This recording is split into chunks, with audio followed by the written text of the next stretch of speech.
Nevertheless, I couldn't help myself. So 6 years ago, I did. I jumped in.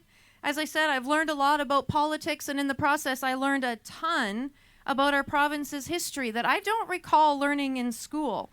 And I've been spending the last several months traveling the province, teaching this to other people, sharing with them what I've learned. And probably the first shock that I had was that our province and Saskatchewan were the only two provinces that did not negotiate our way into confederation. We were literally colonized. And here's the story in a nutshell.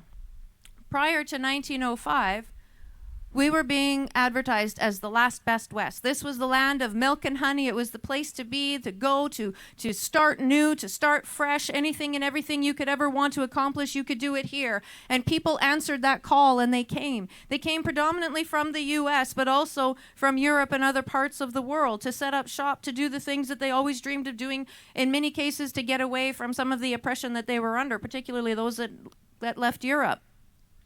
But when they got here, they realized pretty quickly that it's hard to follow the rules and the boundaries that they were given when your closest political representative is all the way in Regina and email and texting hasn't been invented yet.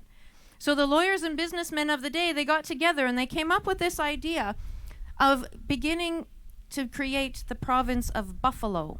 Instead of this great big province of the Northwest Territories, which is what we were at that time, Alberta and Saskatchewan were territories in this province of the Northwest Territories. They said, let's just take those two territories and create the province of Buffalo. So they went to Haultain with this idea, who was the premier at the time, and actually was a very good premier. And he said, you know what, that's not a bad idea. Let me take that back.